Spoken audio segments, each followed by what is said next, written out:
Principal component analysis এটা actually আমাদের হচ্ছে ডেটা প্রি প্রসেসিং যে করি সেটার হচ্ছে একটা পার্ট।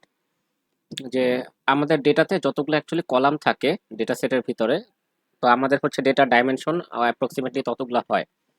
তো এত বড় ডাইমেনশনের ডেটা সেট আমরা অ্যাকচুয়ালি ভিজুয়ালাইজ করতে পারি না, যে ডেটা সেটের হচ্ছে একটা নেচারটা কেমন এই জিনিসটা ভিজুয়ালাইজ করা যায় না। আমরা ভিজুয়ালাইজ করতে পারি হচ্ছে 2 ডাইমেনশন, হাইয়েস্ট হচ্ছে 3 ডাইমেনশন পর্যন্ত। তো যখন হচ্ছে আমাদের এরকম ডেটা ভিজুয়ালাইজেশনের প্রয়োজন হয়, অথবা আপনার কাছে হচ্ছে অনেকগুলা ফিচার্স আছে, এর ভিতরে আসলে ইম্পর্টেন্ট ফিচার্স কোনগুলা, এই জিনিসগুলো যদি হচ্ছে আমাদের বের করে আনার প্রয়োজন হয়, তখন আমরা হচ্ছে প্রিন্সিপাল কম্পোনেন্ট অ্যানালাইসিসের দিকে যাই। এই জিনিসটা যেটা করে যে আপনার কমপ্লেক্স ডেটা সেটকে হচ্ছে ডাইমেনশন রিডিউস করার মাধ্যমে সিম্পল ডেটা সেটে কনভার্ট করে ফেলে, যাতে আপনি ডেটা ভিজুয়ালাইজ করতে পারেন, ইম্পর্টেন্ট ফিচার্স নিয়ে কাজ করতে পারেন এবং হচ্ছে নয়েজগুলোকে রিডাকশন করতে পারেন। সো আমরা যদি হচ্ছে পিসি এর অ্যাপ্লিকেশন দেখি, তাহলে দেখেন এখানে হচ্ছে ডেটা ভিজুয়ালাইজেশনের কথা বলা আছে, নয়েজ রিডাকশনের কথা বলা আছে, আবার হচ্ছে ফিচার এক্সট্রাকশনের কথা বলা আছে। এবং হচ্ছে এইটা হচ্ছে আপনার মেশিন লার্নিং এর ক্ষেত্রে আমরা যে ডেটাগুলো ব্যবহার করি তার হচ্ছে প্রি প্রসেসিং এর একটা অংশ। তো এই প্রিন্সিপাল কম্পোনেন্ট অ্যানালাইসিসটা আমরা কিভাবে করব? প্রথমে হচ্ছে আমাদের ডেটাটাকে স্ট্যান্ডার্ডাইজ করতে হয়। ডেটা স্ট্যান্ডার্ডাইজ করার অর্থ হচ্ছে আপনি ডেটার অ্যাভারেজটাকে হচ্ছে জিরো করে ফেলবেন। ডেটা যেটা আছে তার অ্যাভারেজটা হচ্ছে জিরো হবে। আর সেটার যে স্ট্যান্ডার্ড ডেভিয়েশন থাকে, মানে আমরা স্ট্যাটিস্টিক্সের ভাষায় যেগুলো বের করি, গড় এবং হচ্ছে স্ট্যান্ডার্ড ডেভিয়েশন, সেই স্ট্যান্ডার্ড ডেভিয়েশনটাকে হচ্ছে 1 করা লাগবে। আচ্ছা, এরপরে হচ্ছে কি করব, যে আমরা সেই ডেটা সেটের কোভেরিয়েন্স ম্যাট্রিক্সটাকে হচ্ছে বের করব। দেন হচ্ছে আমরা eigen values and eigen vectors বের করব। আইগেন ভেক্টরস বলে হচ্ছে আপনি যে নতুন ডাইমেনশন নিয়ে আসতেছেন সেই ডাইমেনশনগুলো হচ্ছে কোন ডিরেকশনে থাকবে সেটা হচ্ছে আইগেন ভেক্টরস নির্ধারণ করে। আর আইগেন ভ্যালুস নির্ধারণ করে হচ্ছে যে আপনার ডেটাগুলোর যে হচ্ছে ভেরিয়েন্স আছে, হ্যাঁ, যে ডেটা কি পরিমাণে ভ্যারি করতেছে, সেই ভেরিয়েন্সটা আপনার আইগেন ভেক্টর বা হচ্ছে নতুন অ্যাক্সিসগুলা কি পরিমাণে ক্যাপচার করতে পারতেছে, সেই জিনিসটা হচ্ছে আইগেন ভ্যালু নির্ধারণ করে। তাহলে আইগেন ফ্যাক্টর ডিটারমিন করতেছে আপনার হচ্ছে নতুন ডিরেকশনগুলা, ডেটা সেটের নতুন ডাইমেনশনগুলা। আর আইগেন ভ্যালু ডিটারমাইন করতেছে আপনার ডেটার ভেরিয়েন্সটা কি পরিমাণে ক্যাপচার করতে পারছে ওই ডিরেকশনে, সেটা। এরপরে হচ্ছে আমরা এই আইগেন ভেক্টরে আইগেন ভ্যালুর ভিত্তিতে ডিসেন্ডিং অর্ডার সাজাবো, মানে হচ্ছে বড় থেকে ছোটটা নিব। যার আইগেন ভ্যালু যত বেশি সে তত বেশি ভেরিয়েশন ক্যাপচার করতে পারতেছে, তো সেটার ভিত্তিতে আমরা হচ্ছে টপ কে সংখ্যক আইগেন ভেক্টর নিব, ঠিক আছে, যাদের হচ্ছে আইগেন ভ্যালুগুলা লার্জ। সোজা কথা হচ্ছে আমরা হচ্ছে বড় থেকে ছোট সাজাবো এবং হচ্ছে বড় দিক থেকে হচ্ছে আমরা কে সংখ্যক আইগেন ভেক্টর নিব। তারপরে হচ্ছে আমরা ডেটাটাকে প্রজেক্ট করব, মানে হচ্ছে আমাদের ডেটাটাকে নতুন অ্যাক্সিসে ট্রান্সফর্ম করব। এই যে transform the original data into হচ্ছে new feature space defined by the selected eigen vectors. তো এই হচ্ছে আমাদের স্টেপগুলা, 5টা স্টেপ। আমরা যদি এবার হচ্ছে এটা ম্যাথমেটিক্যালি দেখি, যে এই হচ্ছে আমাদের একটা ডেটা দেওয়া আছে, সেখানে বলা হয়েছে reduce the dimension from 2 to 1 using principal component analysis algorithm what the data is given in the table. তাহলে এখানে হচ্ছে আমার ফিচারের সংখ্যা 2টা, এখানে হচ্ছে আমার ডাইমেনশন 2 হয়েছে। আর এখানে হচ্ছে আমার ডেটা আছে টোটাল 4টা, এক্সাম 1, এক্সাম 2, এক্সাম 3, এক্সাম 4। তো এখানে হচ্ছে আমার 4টা ডেটা আছে। হ্যাঁ, এটা আর কি এইভাবে দেখতে একটু সমস্যা লাগতে পারে অনেকের। মেনলি হচ্ছে আমার এখানে 4টা ডেটা আছে, এই যে এক্সাম 1, এক্সাম 2, এক্সাম 3 আর হচ্ছে এক্সাম 4। এই 4টা ডেটা আছে, যাদের মধ্যে হচ্ছে 2টা করে ফিচার আছে, একটা হচ্ছে x1 ফিচার, একটা হচ্ছে x2 ফিচার। তার মানে আমার এই ডেটার হচ্ছে ডাইমেনশন হলো 2। তাহলে এটা হচ্ছে 4, 11, তারপর হচ্ছে 8, 4, 13, 5, 7, 14। আমরা আর কি এরকম অর্গানাইজেশন দেখে ইউজ টু। ঠিক আছে, এই হচ্ছে আমাদের ডেটা সেটটা, 4টা ডেটা আছে আর হচ্ছে 2টা ফিচার বা হচ্ছে এখানে 2টা কলাম আছে। তাহলে প্রথম কাজ হচ্ছে আমাদের ফিচার 1 এর ভিতরে যতগুলা ডেটা আছে সেটাকে হচ্ছে অ্যাভারেজ নেওয়া। তাহলে ফিচার 1 এ কে কে আছে 4, 8, 13, 7। এই যে 4, 8, 13, 7 এটাকে হচ্ছে আমরা যোগ করে 4 দিয়ে ভাগ করে অ্যাভারেজ নিলাম। তারপর ফিচার 2 এর যত ডেটা আছে সবগুলার ফিচার 2 এর অ্যাভারেজ নেওয়া, 11, 4, 5, 14 এদের হচ্ছে অ্যাভারেজ নিলাম, তাহলে আসে হচ্ছে 8.5। নেক্সট আমাদের কাজ হচ্ছে কোভেরিয়েন্স ম্যাট্রিক্স ক্যালকুলেশন করা। তাহলে এই কোভেরিয়েন্স ম্যাট্রিক্সে আমাদের যেহেতু 2টা ফিচার, তাহলে হচ্ছে x1 x1 আসবে, x1 x2, x2 x1, x2 x2 এভাবে।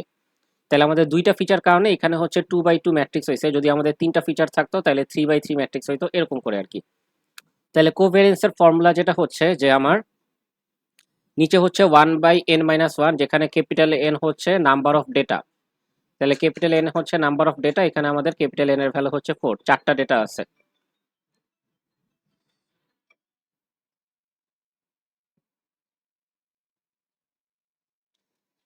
আচ্ছা, এরপরে হচ্ছে দেখেন ফর্মুলাটা কি, যে summation of k equal to 1 to n x1k minus x1 bar x1k minus x1 bar, মানে প্রথমটার জন্য এই যে এই পার্টটার জন্য হচ্ছে ফর্মুলা। এখন এটা কি বোঝাচ্ছে, আপনার x1 ফিচারে যতগুলা ডেটা আছে তার সবগুলার হচ্ছে x1 ফিচার মাইনাস হচ্ছে x1 ফিচারের অ্যাভারেজ ইনটু হচ্ছে x1 ফিচার মাইনাস হচ্ছে x1 ফিচারের অ্যাভারেজ। তাহলে দেখেন আমার ডেটা আছে x1 ফিচারে 4, 8, 13, 7, এই যে 4, তারপর হচ্ছে এই যে 8, তারপর হচ্ছে এই যে 13, এরপর হচ্ছে এই যে 7। আর এইখানে কি আছে, এখানে আছে হচ্ছে অ্যাভারেজটা, অ্যাভারেজ হচ্ছে 8। তাহলে এই যে সব জায়গায় দেখেন এখানে 8 আছে, অ্যাভারেজ হচ্ছে সব জায়গায় 8। তাহলে এখানে হচ্ছে কোভেরিয়েন্স অফ x1, x1, তাই এখানে হচ্ছে সেম জিনিসই দুইবার গুণ হয়েছে। সেকেন্ডটাতে যদি আসি, কোভেরিয়েন্স অফ x1, x2, তার মানে x1 আর x2 এই দুইটা ফিচারের মাঝখানে কোভেরিয়েন্স। তাহলে সেটা কি হবে দেখেন, x1 কে মাইনাস হচ্ছে x1 বার আর x2 কে মাইনাস হচ্ছে x1 বার। তাহলে একটা আসবে হচ্ছে x1 ফিচার থেকে এই যে 4, আর সেকেন্ডটা আসবে হচ্ছে x2 ফিচার থেকে এই যে 11, x2 ফিচার থেকে 11। আর এইখানে আসবে কি x1 ফিচারের অ্যাভারেজ 8, এই যে x1 ফিচারের অ্যাভারেজ 8। আর এখানে আসবে হচ্ছে x2 ফিচারের অ্যাভারেজ 8.5, এই যে x2 ফিচারের অ্যাভারেজ 8.5। তাহলে এই অংশটা হচ্ছে প্রথম ডেটার জন্য, প্লাস হচ্ছে এই অংশটা দ্বিতীয় ডেটার জন্য। এই যে দ্বিতীয় ডেটায় হচ্ছে x1 8 আর x2 হচ্ছে 4, x1 এই যে 8 আর x2 হচ্ছে 4। তারপর হচ্ছে এই অংশটা তৃতীয় ডেটার জন্য, x1 হচ্ছে 13, x2 হচ্ছে 5, এই যে x1 হচ্ছে 13, x2 হচ্ছে 5, এরকম করে চারটা ডেটার জন্য করলে হচ্ছে আমরা -11 পাই। নেক্সট হচ্ছে দেখেন আছে কোভিয়ারেন্স অফ x2, x1। এখন কোভিয়ারেন্স অফ x1, x2 যা কথা, x2, x1 একই কথা, তার মানে এদের মাঝখানে অর্ডার ম্যাটার করে না, তাহলে সেম রেজাল্টই আসবে। আর এরপরে হচ্ছে কোভিয়ারেন্স অফ x2, x2 আছে, এটা হচ্ছে বের করে নেওয়া লাগবে। এই যে কোভিয়ারেন্স অফ x2, x2 সেম ওয়েতে বের করলে আমাদের এখানে আসবে হচ্ছে 23। তাহলে ফাইনালি এই হচ্ছে আমাদের কোভিয়ারেন্স ম্যাট্রিক্সটা 14, -11, -11, 23। নেক্সট স্টেপ হচ্ছে কি আমাদের আইগেন ভ্যালু আর হচ্ছে আইগেন ভেক্টর বের করা। তাহলে আইগেন ভ্যালু বের করার জন্য আমাদের যেটা করতে হয়, আপনারা হচ্ছে লিনিয়ার অ্যালজেব্রা ম্যাথ কোর্সটা যখন করছেন সেখানে হচ্ছে আইগেন ভ্যালু বের করার যে নিয়ম ছিল সেটাই, যে আমার হচ্ছে এস হলো কোভেরিয়েন্স ম্যাট্রিক্স, এস হচ্ছে কোভেরিয়েন্স ম্যাট্রিক্স, আর ল্যামডাটা হচ্ছে আমাদের আইগেন ভ্যালু, ল্যামডাটা হচ্ছে আমাদের আইগেন ভ্যালু। হ্যাঁ, আর আইটা কি, আইটা হচ্ছে আমাদের আইডেন্টিটি ম্যাট্রিক্স, আইডেন্টিটি ম্যাট্রিক্স। তো এস মাইনাস হচ্ছে ল্যামডা আই, এখান থেকে আমরা যে ম্যাট্রিক্সটা পাবো তার ডিটারমিনেন্ট ইকুয়াল টু 0 ধরে হচ্ছে আগাইতে হয়। তাহলে ল্যামডা আই মানে কি, আপনি হচ্ছে আইডেন্টিটি ম্যাট্রিক্সের সাথে ল্যামডাকে গুণ করলে জাস্ট এই জায়গা প্রধান অক্ষ বরাবর হচ্ছে সব ল্যামডা আসবে, বাকি জায়গাগুলো হচ্ছে 0 থাকবে। ঠিক আছে, ল্যামডা আই এটার মিনিং হচ্ছে আপনি ল্যামডাকে এই ম্যাট্রিক্সের সাথে গুণ করতেছেন 1 0 0 1। আচ্ছা, তাহলে হচ্ছে আমার এস হলো covariance matrix minus lambda I, এটা করলে হচ্ছে আমি ম্যাট্রিক্সটা এরকম পাচ্ছি। এরপর হচ্ছে এই ম্যাট্রিক্সটার আমি ডিটারমিনেন্ট হচ্ছে ইকুয়াল টু 0 ধরবো। তাহলে আমরা যদি ডিটারমিনেন্ট বের করি তাহলে হচ্ছে 14 minus lambda into 23 minus lambda minus হচ্ছে -11 ইন্টু -11, এরকম আসতেছে ডিটারমিনেন্টের ভ্যালু। ডিটারমিনেন্টের ভ্যালু ইকুয়াল টু 0 ধরে আমরা যদি ল্যামডার জন্য সলভ করি তাহলে হচ্ছে আমরা দুইটা ভ্যালু পাচ্ছি, ল্যামডা 1 আর হচ্ছে ল্যামডা 2, এই যে ল্যামডা 1 আর হচ্ছে ল্যামডা 2। এরপরে হচ্ছে আমাদের কাজ আইগেন ভেক্টর ক্যালকুলেট করা। তাহলে আইগেন ভেক্টরটার জন্য আমরা হচ্ছে ইউ ধরলাম, ইউ1 আর ইউ2, এটা একটা ম্যাট্রিক্স। এরপর হচ্ছে এই জায়গাটা একটু ভুল আছে, এখানে আমরা হচ্ছে ইউটাকে ডান পাশে গুণ করি, হ্যাঁ বাম পাশে হয় না, এটা হচ্ছে ডান পাশে হবে। তাহলে হচ্ছে আমাদের স্ট্রাকচারটা দেখতে এমন হবে যে 14 মাইনাস ল্যামডা, তারপর হচ্ছে -11, তারপর হচ্ছে এখানে -11, 23 মাইনাস ল্যামডা, এটার সাথে আমরা গুণ করতেছি হচ্ছে ইউ1 ইউ2, এই হচ্ছে আমাদের মাল্টিপ্লিকেশনটা। তাহলে মাল্টিপ্লিকেশন যদি করি 14 মাইনাস ল্যামডা ইউ1, এখানে এই ডিরেকশনে যাওয়া হয়, এখানে হচ্ছে এই ডিরেকশনে যাওয়া হয়, -11 ইন্টু ইউ2। আর এরপরে আছে হচ্ছে আবার এখান থেকে শুরু -11 ইন্টু ইউ1 -11 ইউ1 প্লাস হচ্ছে 23 মাইনাস ল্যামডা ইউ2 23 মাইনাস ল্যামডা ইউ2, এই যে এভাবে আসছে। তাহলে এটা ইকুয়াল টু হচ্ছে আমরা 0 ধরতেছি। তাহলে 0 ধরে হচ্ছে আমরা এরকম দুইটি ইকুয়েশন পেলাম। এখন প্রথম ইকুয়েশনে দেখেন এই যে 14 মাইনাস ল্যামডা ইউ1 -11 ইউ2 ইকুয়াল টু 0, এটা নিয়ে যদি আমরা একটু কাজ করি, 11টাকে হচ্ছে বামে নিয়ে আসলাম, তাহলে u1/11 equal to u2 by এটাকে ডানে নিয়ে গেলাম 14 মাইনাস ল্যামডা, এটা কি উল্টা আমরা হচ্ছে টি ধরলাম। হ্যাঁ, একটা কমন চলক হচ্ছে টি ধরলাম, তাহলে u1 সমান আসতেছে 11t আর u2 সমান আসতেছে 14 মাইনাস ল্যামডা ইন্টু টি। ঠিক আছে, তাহলে এই টিটা হচ্ছে আমার অ্যাকচুয়ালি স্কেলিং ফ্যাক্টর, যে আমি হচ্ছে আইগেন ফ্যাক্টরটাকে কতটুকু স্কেল করতে চাই। হ্যাঁ, তো এই স্কেলিং ফ্যাক্টরটাকে যদি আমরা বাদ দেই, শুধু হচ্ছে অ্যাকচুয়াল মানে শেপটাকে রাখি, তাহলে হচ্ছে সেটা পাচ্ছি কি আমরা u1 ইকুয়াল টু পাচ্ছি 11 আর u2 ইকুয়াল টু পাচ্ছি হচ্ছে 14 মাইনাস ল্যামডা। ফর এক্সাম্পল এই যে আমরা যখন ভেক্টর পড়তাম ইন্টারমিডিয়েটে, তখন হচ্ছে ওই যে আই ক্যাপ জে ক্যাপ থাকতো, তাহলে এগুলো হচ্ছে কি অ্যাকচুয়ালি একক ভেক্টরগুলা, ইউনিট ভেক্টর। আর তার সাথে আপনি যা কিছু গুণ করতেন সেটা হচ্ছে স্কেল হয়ে যেত, যে এই আই ভেক্টরটা 3 পরিমাণ হচ্ছে স্কেল হয়েছে, তো ওইটা হচ্ছে স্কেলিং ফ্যাক্টর। তো এই স্কেলিং ফ্যাক্টরটাকে আমরা ড্রপ করে জাস্ট হচ্ছে আমাদের অ্যাক্সিস গুলাকে রাখতেছি।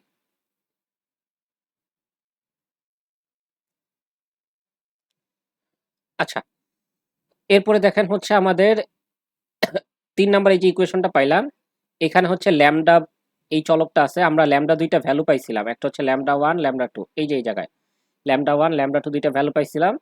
তাহলে হচ্ছে আমরা এই ল্যামডাটাকে ল্যামডা 1 আর ল্যামডা 2 দ্বারা রিপ্লেস করে দিলে হচ্ছে দেখেন আমরা হচ্ছে দুইটা কম্পোনেন্ট পেয়ে যাচ্ছি। এরপরে হচ্ছে আমাদের প্রিন্সিপাল অ্যাক্সিসের ক্যালকুলেশনটা হবে। তার পূর্বে হচ্ছে আগে আমাদের এই ইউ1 আর ইউ1 এর হচ্ছে লেন্থ বের করতে হবে। হ্যাঁ, আমরা যেহেতু একটা ডাইমেনশনে কনভার্ট করব, ইউ1 এর যদি হচ্ছে লেন্থটা বের করি, দেখেন 11 স্কোয়ার প্লাস হচ্ছে 14 মাইনাস ল্যামডা 1 স্কোয়ার, ল্যামডা 1 এর হচ্ছে ভ্যালু পুট করলাম, তাহলে হচ্ছে লেন্থ আসে এত। এরপর হচ্ছে যখন আমি আইগেন ফ্যাক্টর ইউ1 বের করতেছি, তখন কি করব, জাস্ট হচ্ছে এটাকে এই ইউ1 এর মান দ্বারা ভাগ করব, মানে একটা ভেক্টরকে তার মান দ্বারা ভাগ করলে হচ্ছে ইউনিট ভেক্টর পাওয়া যায়, ওইটার মতো আইগেন ভেক্টরকে তার মান দ্বারা ভাগ করলে হচ্ছে আমরা ইউনিট আইগেন ভেক্টর পাচ্ছি। তাহলে 11 ডিভাইডেড বাই হচ্ছে 19.73, আর এই যে 14 minus sorry 14 minus lambda 1 14 minus lambda 1 divided by হচ্ছে লেন্থ 19.73, এগুলা ক্যালকুলেশন করলে হচ্ছে এরকম আসে। তাহলে এই হলো আমার হচ্ছে ইউনিট আইগেন ভেক্টর। এরপরে হচ্ছে স্টেপ 5 এ এসে computation of first principal component. হ্যাঁ, তাহলে এইখানে দেখেন ফার্স্ট প্রিন্সিপাল কম্পোনেন্ট বের করার ফর্মুলাটা কি হলো, যে আমরা এই যে eigen vector unit eigen vector পেলাম, এটাকে হচ্ছে ট্রান্সপোজ করতেছি, মানে এই যে এটা বর্তমানে আছে হচ্ছে রো ম্যাট্রিক্স হিসেবে, এটাকে হচ্ছে আমরা কলাম ম্যাট্রিক্সে কলাম ম্যাট্রিক্স হিসেবে আসছে, এটাকে আমরা রো ম্যাট্রিক্সে কনভার্ট করে ফেললাম। ইনটু হচ্ছে কি x1 কে মাইনাস x1 বার, x2 কে মাইনাস হচ্ছে x2 বার। তাহলে আমরা হচ্ছে এখানে যদি প্রথম ডেটার জন্য করতে চাই, তাহলে আমাদের হচ্ছে প্রথম ডেটার যে x1 এর মান সেটা বসাবো, প্রথম ডেটার যে x2 এর মান সেটা বসাবো। তাহলে দেখেন আমরা মানটা দেখে আসি, এই যে প্রথম ডেটার x1 এর মান হচ্ছে 4 আর x2 এর মান হচ্ছে 11, তাহলে 4 আর 11 বসাবো। এই যে আমরা এখানে হচ্ছে এই যে 4 বসাইছি আর এখানে হচ্ছে 11 বসাইছি। আর x1 বার ছিল হচ্ছে যে আমার x1 ফিচারের সবগুলা ডেটার এভারেজ, যেটা হচ্ছে 8 ছিল, আর x2 বার ছিল আমার সবগুলা ডেটার x2 ফিচারের এভারেজ, যেটা হচ্ছে 8.5 ছিল। তাহলে এখান থেকে ক্যালকুলেট করলে আমরা হচ্ছে প্রথম ডেটাকে ট্রান্সফর্ম করলে হচ্ছে এরকম একটা রেজাল্ট পাচ্ছি। হ্যাঁ, তাহলে এরপরে হচ্ছে আমাদের সেকেন্ড ডেটার জন্য সেম ক্যালকুলেশন করব, থার্ড ডেটার জন্য সেম ক্যালকুলেশন, ফোর্থ ডেটার জন্য সেম ক্যালকুলেশন। দেখেন আমাদের এই মানগুলো হচ্ছে আনচেঞ্জড, কারণ এই মানগুলো আসছে হচ্ছে আমার এই যে আইগেন ভেক্টরের দিক থেকে। তো এই যে এত কিছু করলাম, এখন এই জিনিসটার মিনিং কি হইলো দেখেন। আরেকটা কথা, যে এখানে হচ্ছে একটা ভ্যালু কেন পাচ্ছি, আমাদের তো অরিজিনালি হচ্ছে দুইটা ফিচার ছিল x1 x2। তা আমাদের কোশ্চেনটা ছিল হচ্ছে কি আমরা এই যে 2 ডাইমেনশনের ডেটাটা আছে, এই ডেটাটাকে হচ্ছে 1 ডাইমেনশনে কনভার্ট করব। ঠিক আছে, আমাদের যে 2 ডাইমেনশনের ডেটা ছিল এটাকে হচ্ছে আমরা 1 ডাইমেনশনের ডেটাতে কনভার্ট করব। এই কারণে হচ্ছে আমাদের এখন একটা করে ভ্যালু আসবে, একটা ডাইমেনশনে কনভার্ট করছি।